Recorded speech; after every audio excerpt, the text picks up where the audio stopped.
this week is Luffy and Chopper having a picnic with everything from rabbits to ducks, a couple of birds. One of them doing some kind of eating contest because Luffy's holding up got a scoreboard behind him. At least there's some kind of scoreboard, 3 to 9. But anyway, the chapter begins outside Sweet City, where a bunch of the chest pawn soldiers have been taken down. Luffy's crying out for Nami, while Charlotte Galette is like remarking that they were careless because I would never expect a little girl to be capable of such tremendous lightning. And while she's got Nami apparently in some kind of binding, Nami knows that while she can't make storm clouds that huge, she can take advantage of Big Mom Storm. Meanwhile, we have Amande, the Mademoiselle, using her sword named Siraoel, or Ice Fish, to slice in half King Bomb, the giant tree. And she makes a point of doing it in the most excruciating speed possible, rather than just doing it all in one swipe. Montd'Or is standing atop a flock of books, like literally books that are flying, and he's using them as stepping stones, platforms. I'm not quite sure how this dialogue is supposed to sound. I mean, because it sounds like he's both complimenting and insulting him in the same breath. But are you serious, Straw Hat? I can't believe you fought Brother Cracker all night long. Those chess peacekeepers are no slouch, and you're crushing them like slugs. And so you see some long necks laughing at him. Nami cries out for Luffy, but Luffy's up against Opera, who uses an attack called Cream Monster to try and cover Luffy with flaming hot cream. That's the power of sweet cream for ya. Once that cream sweeps right over you, the sugar's bound to burn your flesh right off your bones. Yeah, I like that voice. I'm gonna try and keep that. But before that can go too much further, Luffy finds himself in a whole different place. He looks like inside of a building with rabbits at the doors, owls in the ceiling, and a wall burning away to reveal Montd'Or, welcoming him to the world of books. From inside a cage, Nami warns Luffy to watch out. At which point, two really big guys, I don't know if we know their names, attack Luffy from both sides, and each of them hit him from front and back with a powerful hockey punch. Luffy is pretty much brought down at that point. He falls to the ground. Montd'Or is kind of out of commission, or at least crying. It looks like his eyes have gone blank at least. Amande searches Nami and finds the Viver card, which Galette realizes is why the homies couldn't fight back. The chess peacekeepers and the seducing woods, all of the homies couldn't fight back because Nami had that Viver card. They want to know why Nami even has that in the first place. Amande notes it has Lola on it. The other starlets freak out. It's like, she stole it from Lola? You gotta be kidding me, they killed that runaway? Oh, Lola, what were her final words? Nami tries to claim that Lola's her friend and gave it to her. It's like, we'll see about that. We'll have to tell Mama. Sadly, she ordered us to take you in alive, so let's get going. Jeez, look at this. Almost all the peacekeepers are ruined. One of the big guys tries to pick up Luffy and drag him away, but Luffy's staying tightly gripped on the ground, saying he's staying. The guy kicks Luffy in the head, leaves him presumably unconscious. At Whole Cake Chateau, you see Big Mom agreeing to something very simply, okay, sir. Sanji's like, wait, really? Yes, really. See, as long as you play by my rules, you'll find I'm very understanding. I'll let your current companions and Straw Hat crew leave this island alive. You got yourself a deal. If you don't try to escape and submit to your wedding like a good boy, I'm willing to turn a blind eye on a number of things. Sanji's very pleased about this, and he promises to make Pudding happy. Big Mom's like, ha! Sounds like you really got a day for my daughter. That's excellent. But let me be clear. At this point, Big Mom gets to do a scary face, and even her hat is sneering. What the Straw Hats have done to me are things that I would never allow ordinarily. Destroying my seducing woods, eliminating one of my generals, not to mention eating all of my sweets at Fishman Island and picking a fight with me. But your wedding is a top priority at the moment. If all goes well, by this time tomorrow, I'll have a gamut of military power at my disposal, and we'll all be tucking into a very delicious wedding cake. As long as you don't try to run off, everything wraps up nice and tidy, Sanji. Of course. And at that point, we leave Nami, Sanji, and Luffy in their situation.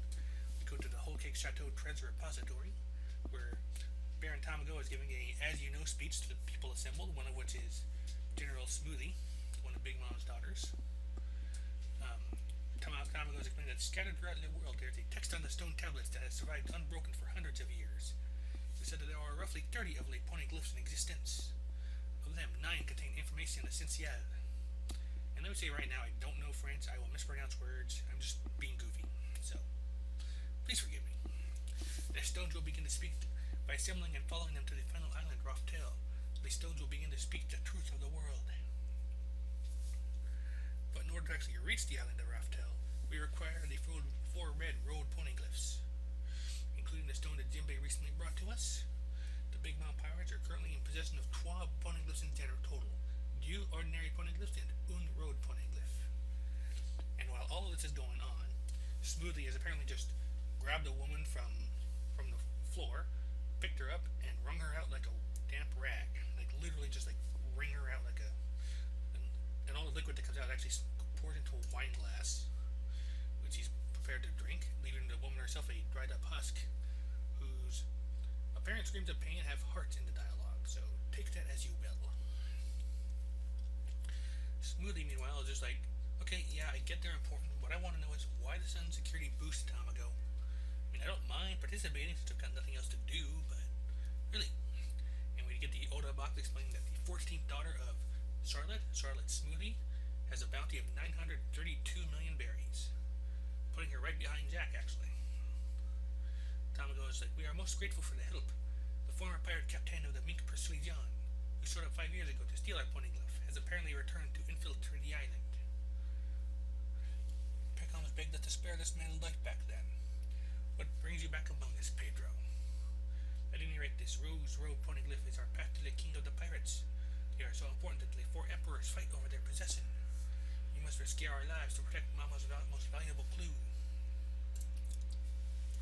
At this point, we see Brooke has been eavesdropping on this conversation through his out-of-body powers.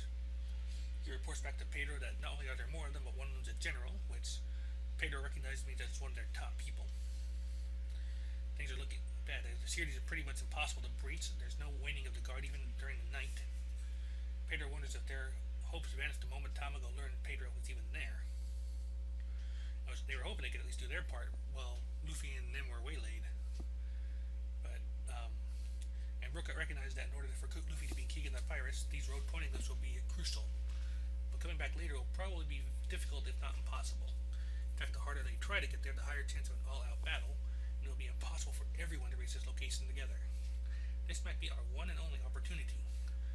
Pedro's thinking that agrees, but if we jump in there, we'll both die. At which point Brooke asks, what does Baron Tamago want? Pedro decides he wants me. Pedro, will you be a decoy? Pedro responds with, I was just thinking the exact same thing. And that is where the chapter ends. And we've got some nice little development here. Like I said, we've finally seen Brooke and Pedro again, so that's definitely going to be a big deal for us here going forward. We got some conclusion to the whole Luffy fighting an army. Like I said, I don't think anyone's really surprised that Luffy lost. Though apparently he did do a lot more damage than anybody would have expected, at least on Big Mom's side. This kind of reminds me of Thriller Bark, where like Oars takes out all the flunky enemies, leaving only like the big ones. It's kind of like that situation here, because he's taking out all the chess peacekeepers, all the pawns and everything, thanks to Nami having the Viver card. Kind of feel sorry for King Bomb. He of the Arbor and puns that he was. Which incidentally is a name I also reserve for the World of Warcraft boss Oakheart, who does the same thing. But anyway, Luffy has fallen to the forces of rage, but apparently Big Mom has declared that they be brought in alive, so apparently we're going to see actually Big Mom and Luffy face to face, so we'll see what that's about. Assuming they can't even... It'd be kind of funny if they can't actually make Luffy move from where he is. Or if, like, remove the entire piece of ground around him to do it. So here, we get introduced to new Big Mom General, Smoothie, who, by the way, is the Minister of Juice. I didn't get that part in. It may explain why she was doing what she did with the old wring the liquid out of the woman thing. It's like she's juicing her. So, definitely curious to see what's going to happen with Brooke and Pedro here, because they've definitely got a plan on this one. Pedro's going to be the bait while Brooke does whatever he does. So at this point, it's hard to say what's going to happen here. Like, we've got so many like balls in the air right now. It's hard to say just where everything's going to end up dropping, because like we got Luffy and Nami, who's kind of like have their thing's kind of settled for the moment. Like, we've been captured. Sanji's still agreeing to the wedding. Chopper and Carrot are running around in the mirrorverse from Brûlé. there's also Jinbei kind of doing somewhere in the background. We haven't heard from him in a while, other than he balked at whatever price Big Mom demanded for leaving her crew. Not quite. I want to say I don't know if this is quite an A to B, what I call an A to B chapter, because we are getting some information, even if some of it's just recapping stuff we already know about the road poneglyphs. We do get some good information on that though. Like there are, if Tamago's got it right, there are about 30 stones, and about 13 of them, the 4 road and the 9 regulars, are the important ones. The rest either might just be general history or directions to the weapons or things like that, I'm thinking. Because that was something Robin said before, that there are stones with information and stones that lead to those stones. So the poneglyphs, the regular poneglyphs, are probably created to be like the marker, like this is where you go, or you go here, then you go here. Sort of like how the road ones are designed to the road ones are designed to like lead to Raftel directly. It's interesting that Big Mom has 3 of these things. We already knew she had the road one, and she had the one with Jinbei, and now we have the 3rd one, so we'll see what happens with that. Of course, given their size and these factors involved, I no longer think we're going to see Luffy literally steal the actual stones, which was an old theory of mine when we first found out about Big Mom having a road poneglyph, because I thought it would be like a very funny, insisting Luffy thing to kind of try and do. Well, we won't begin that here this time around, it looks like. Also, we'll find a little bit here with Jinbei giving them the present, like, it's a present, I found it along the way. Then we have, anyway, I can't remember his name now, but the seed giant guy, the Omibozu guy, is like, you found me too!